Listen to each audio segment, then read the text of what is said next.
Alright, we are here with George Hamilton, the star of La Cage à Faux, which is, he once dated Elizabeth Taylor, slept in the White House, and made millions. Now George Hamilton can barely afford his medical bills. At 85, the screen legend just got devastating news. The cancer has returned, his fortune is gone, and the mansion he lived in for decades must be sold. From dating the president's daughter to fighting for survival. This is the tragic end nobody saw coming. George Hamilton was born in Memphis, Tennessee in 1939. His father was a famous band leader from the North, and his mother was a Southern belle from Arkansas. It was a mix of big city flair and Southern charm that would later shape George's whole image. As a child, he moved around constantly because of his father's music career. This early travel gave him a taste for glamour but also made him adaptable. He wasn't the oldest or the youngest, just the middle kid in a complicated family. Everything changed in 1944. George's father cheated with a singer from his band, and the marriage ended badly. His mother was left to raise the kids on her own during wartime. George was only 5. The breakup wasn't just emotional. It would ripple through his entire life. His father, after leaving the family, moved to New York and quit music to sell perfume. He died young in 1957. George's childhood quickly turned from flashy hotels and music to survival. After the divorce, George and his brothers moved to Blytheville, Arkansas to live with their grandparents. For a short while life was peaceful. He finally had a home that felt safe. He bonded with his grandparents and got a dose of that polite Southern upbringing that would stay with him forever. But in 1947 both grandparents died. Just like that, the last bit of stability vanished. His mother was left with no money, no support and 3 boys to care for. She was desperate and out of options, so she flipped a coin. Heads, they'd move to New York. Tails, they'd try their luck in Hollywood. It landed on Hollywood. That single coin toss changed everything. They packed up and left for California. George was just 8. But Hollywood already felt like a calling. Still, the path wasn't smooth.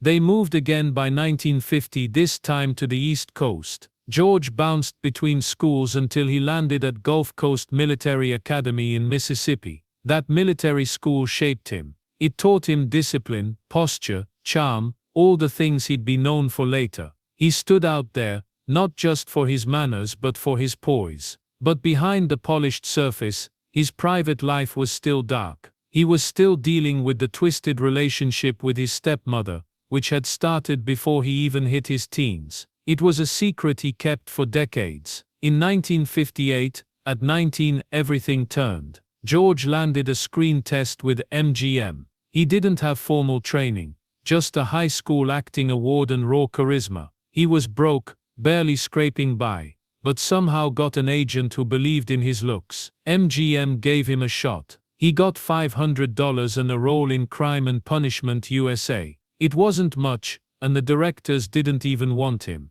They preferred Anthony Perkins, but they were stuck with George and he surprised everyone. He gave a performance so intense that it stunned critics. He played a law student who kills a pawnbroker and gets haunted by guilt. Somehow George made the character both cold and vulnerable. That role won him the Golden Globe for Most Promising Newcomer. He even got a BAFTA nomination. And yet, Hollywood still didn't take him seriously. He had to bribe someone with a bottle of Jack Daniels just to get a TV appearance. That's how unpredictable the business was. One day, you're the next big thing. Next you're begging for work. Around this time he made another bold move. He started tanning. Deep, rich and permanent. It wasn't vanity, it was branding. George wanted to stand out in a town full of handsome men. The tan made him instantly recognizable, and soon it became his trademark. He and actor John Derek even had a playful rivalry over who could get darker.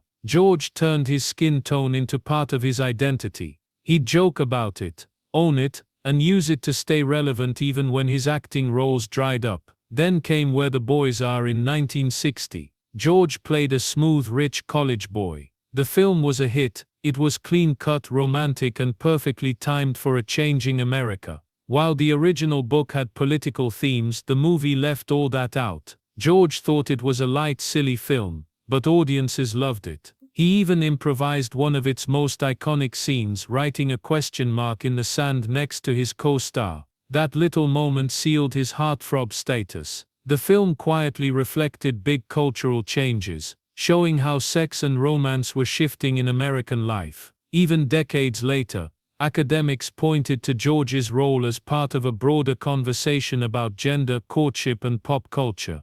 In 1965, his performance as Hank Williams caught the attention of the most powerful family in America, the Johnsons. That's how he found himself at a White House dinner, where he met Lyndon B. Johnson, the president's daughter. She was bookish, quiet, and presidential royalty. He was bold, smooth, and from Hollywood. But somehow they clicked. George later said he could tell there was a wild side hidden under her calm look. Their romance quickly became the talk of the country. They showed up at red carpets, took trips to Acapulco, celebrated Easter at the LBJ Ranch, and even stole the spotlight at the Academy Awards. Bob Hope joked that she didn't need a watch because she already had a Hamilton. But not everyone was smiling behind the scenes. President Lyndon B. Johnson didn't like it at all. He didn't trust George. He wasn't just worried about a Hollywood actor dating his daughter. He was suspicious on a whole other level. So he did what no father should ever do. He ordered an FBI investigation. But this wasn't just background checking. This was personal. The president asked Supreme Court Justice Abe Fortas and FBI boss J. Edgar Hoover to dig deep into George's life. They wanted to know everything: his friends, his credit cards, his family, even rumors about his sexuality. George's brother was gay, and that alone made him fear the worst. In that era, just the whisper of being gay would ruin careers. The FBI kept digging. Nothing damaging came up, but they didn't stop. Then came the strangest moment of all, a surprise hunting trip at the president's ranch. George got a call from the White House. He was expected in Texas. No questions. When he landed, Johnson took him straight into the woods, handed him a gun, and gave him a stare that said, "This wasn't about deer." George had to think fast. He played along, fired the gun, and even impressed the president. Johnson finally cracked a smile and called him a regular Daniel, comparing him to frontiersman Daniel Boone.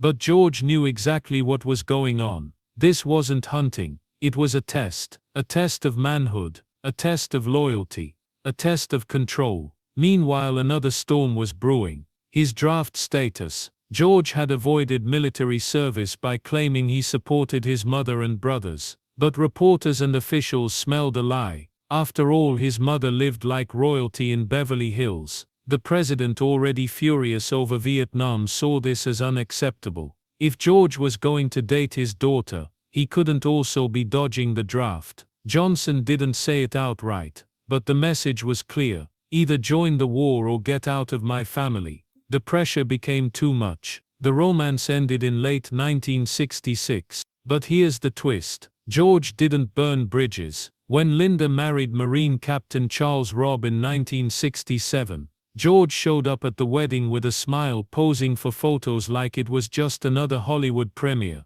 He kept in touch with the couple over the years. Even when Robb became governor of Virginia, George was invited. He later admitted in his memoir that he looked at the ceremony and thought, that could have been me. By 2012, long after the headlines faded, the Robbs went to see George perform on stage in Washington, D.C. They even had him over for dinner. Decades had passed, but the connection never fully disappeared. George Hamilton never became the president's son-in-law, but for a brief, surreal moment in the 1960s, he came closer than any Hollywood actor ever had. By the late 1970s, George's spotlight in Hollywood had dimmed. Then came a strange but brilliant twist. In 1979, he played Count Dracula in a comedy called Love at First Bite. No one expected much, but Hamilton didn't just act in it. He also helped produce it. The film ended up being a surprise hit. Instead of playing it serious, he leaned into the absurd. His Dracula danced to disco and cracked jokes. People loved it. Suddenly Hollywood saw him differently, not just as a handsome actor, but as someone with sharp comic timing and real business smarts. The movie made money, and it made Hamilton matter again. That same boldness showed up in his personal life too. In 1972, Hamilton got married in a way that sounded like a scene from a movie. He was hanging out with Colonel Tom Parker, Elvis Presley's manager, when his girlfriend Alana Collins dropped by to pick up her things. She was about to fly back to England. Out of nowhere, Parker suggested they just get married that day. In they did, on Elvis's private jet, in Elvis's suite, with a judge waiting and a little dog standing in as the maid of honor. They even had time to hit the roulette table. Hamilton lost $15,000 but came home with a wife. Their love story had started years earlier in Acapulco, where they couldn't stand each other. But somewhere between a pinch, a slap and a whirlwind romance, it turned into something more. 2 years later their son Ashley was born. For someone known as a playboy, Hamilton took to fatherhood in a surprisingly grounded way. When filming Medusa in Greece, he turned the job into a family honeymoon. Ashley would later grow up and become an actor himself, appearing in films like Beethoven's Second and Iron Man 3. Even after George and Alana divorced, they kept raising him together. George didn't stop at just being a good father to his own son. He also built close ties with Alana's kids from her later marriage to Rod Stewart. It was an unusual family, but somehow it worked. Most Hollywood divorces are cold or chaotic. Theirs wasn't. George and Alana split in 1975, but never really let go of each other. They stayed best friends. They talked every day. They had dinner together. Alana drove because George was always running late. They joked about getting remarried, but didn't need to. What they had was better than most marriages. George once admitted that after the divorce he'd catch himself missing something and then realize it was her. They had moved past being a couple into something deeper.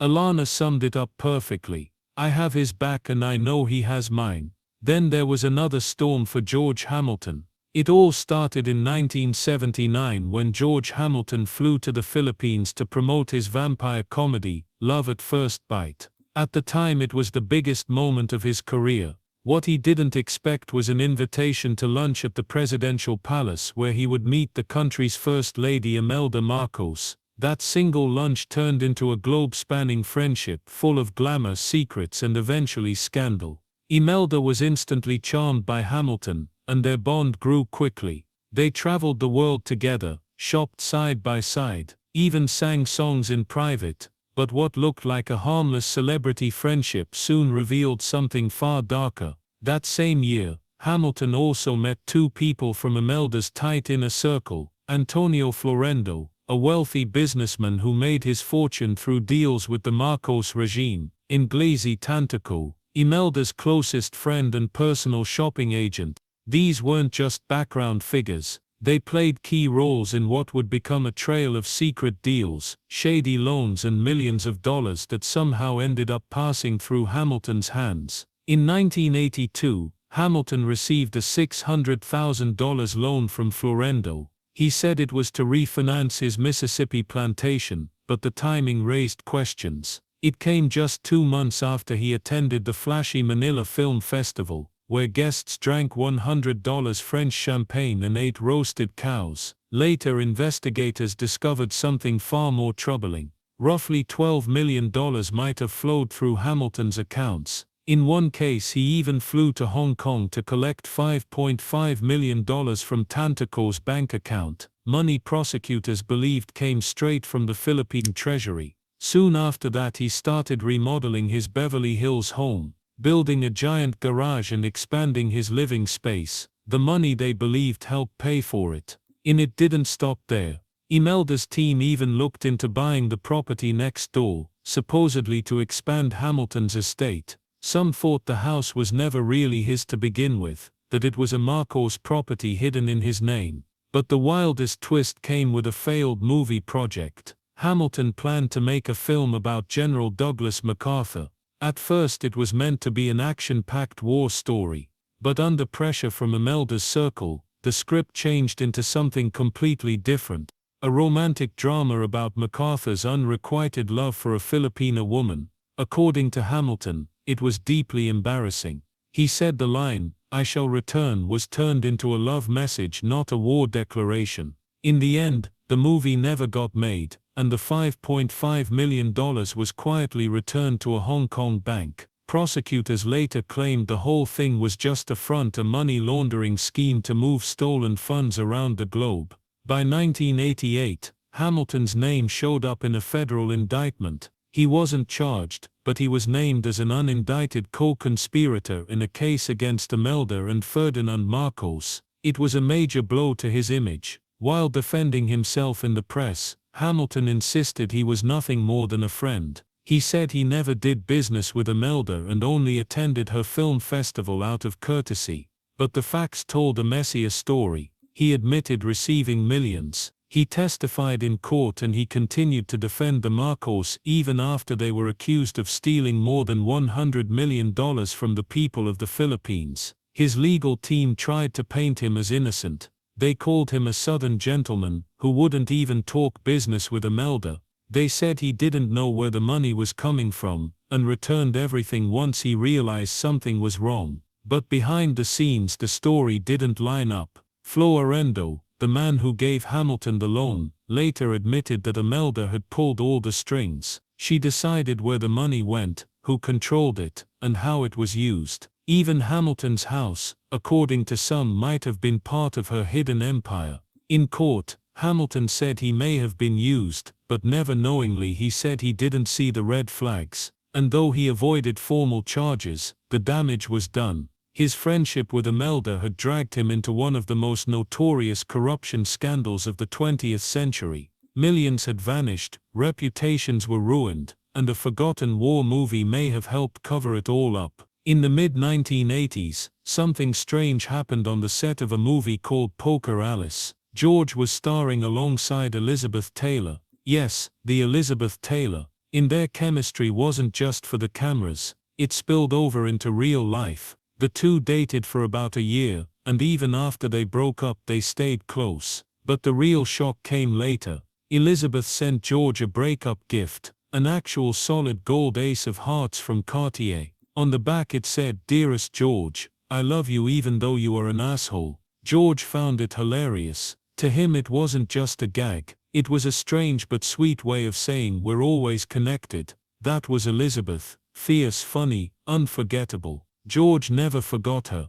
But Taylor wasn't the only beauty in George's life. During a reality show appearance in 2009, George casually dropped a bombshell. He had dated at least 4 Miss World winners. He didn't name names, but the message was clear. The man had a type, and that type was global royalty in high heels. Back in the 60s and 70s, George was everywhere. Red carpets, film sets, magazine covers, and always with a different beauty on his arm. Even Burt Reynolds once joked about it, giving him a birthday card with a photo mashup of Tony Curtis and Anthony Perkins labeled, "To George, love from Mom and Dad." George thought it was hilarious. He showed it to everyone. In 1995, George's love life took a serious turn when he met Kimberly Blackford, a swimsuit model who was just 20 years old. George was 56. Hollywood shrugged, "That's just George." But this wasn't just another fling.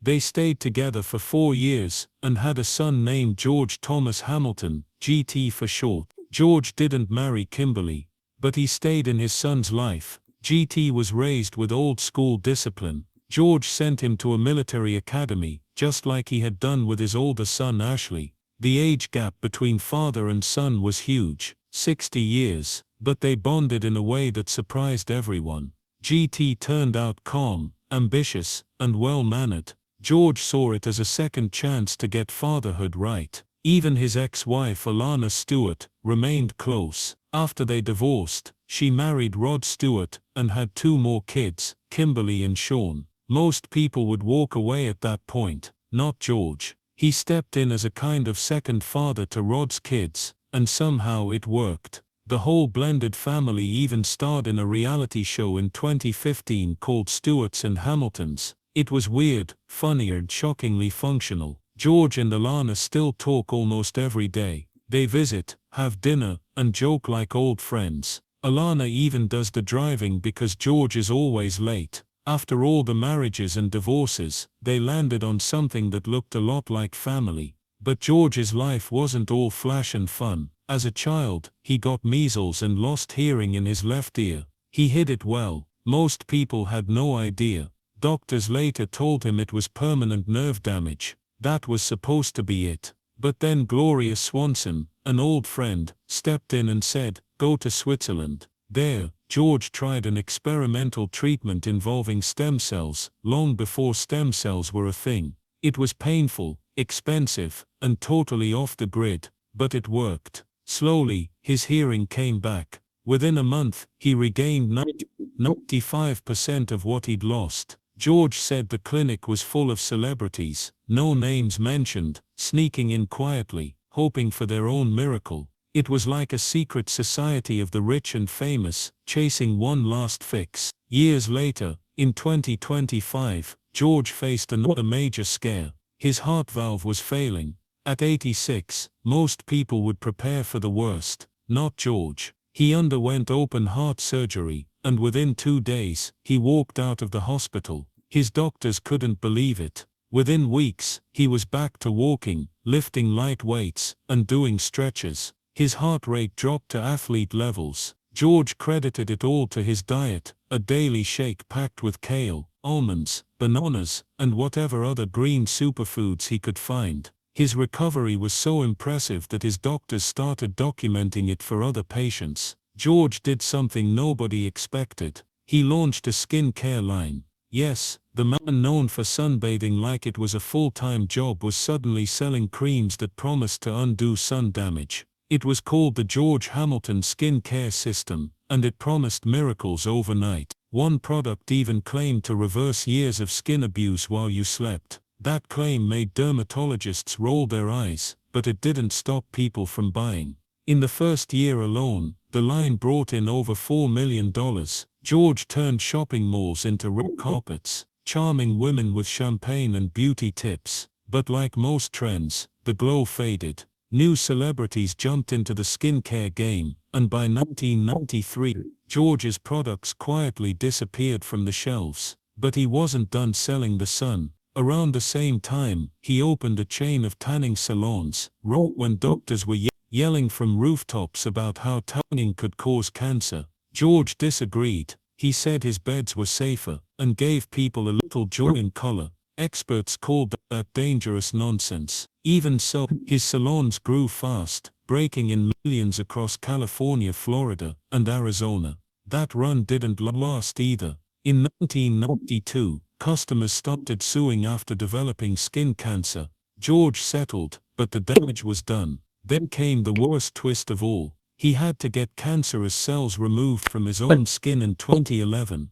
Just like that, the tanning empire faded away. Years later, when people thought he'd vanished from the spotlight, George pulled off a genius comeback. In 2016, he became KFC's extra crispy colonel. At 77, while other actors were begging for roles, he landed a multi-million-dollar ad campaign by doing what he did best, embracing his tan and laughing at himself. He made jokes about sun damage, while dressed as Colonel Sanders, and it worked. The ads went viral, sales jumped, and George was suddenly relevant again. It wasn't just a paycheck, it was a masterclass in self-marketing. That comeback didn't stop with commercials. In 2009, he joined the British reality show Wellness Celebrity, Get Me Out of Here, and charmed a new audience by surviving the jungle. He didn't win, but he didn't need to. He left with millions of new fans and more TV offers. In 2015, he even got his own reality show, Stewarts and Hamiltons, giving cameras a peek into his unusual blended family.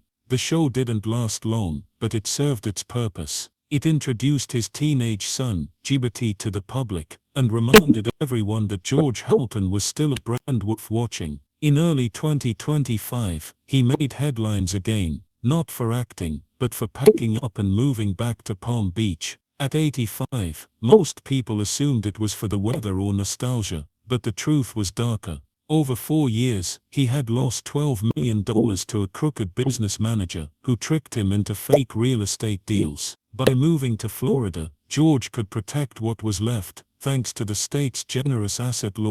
And just like that, he turned a near bankruptcy into another smart pivot. He rejoined the local social scene, cracked jokes about running for mayor, and proved once again that he could survive almost anything. George has also taken aging into his own hands. At nearly 86, he doesn't talk about slowing down. He talks about turning 100 like it's just another chapter. Every day starts at 5:30 a.m. with meditation and a swim. He eats like he's still in the Mediterranean, credits his energy to curiosity, and works on new film projects. Health scares didn't stop him. They just pushed him harder. His story isn't just about reinvention. It's about family too. George has 2 sons, but he admits he raised them differently. His first son, Ashley, was born during George's peak fame years. George was barely around. With his younger son, GT, born when he was 60, things changed. He slowed down, showed up and made fatherhood a priority. The two traveled the world together, built trust, and even teamed up for a reality show. He says GT gave him a second chance, not just at parenting, but at life. Politics has always followed him too. Back in the 60s, he dated President Johnson's daughter, giving him access to the White House. Over the years, he rubbed shoulders with both sides of the aisle, always keeping it classy and neutral. Now his son, GT, is getting into politics himself, pushing for change, and carrying the Hamilton name into the next generation.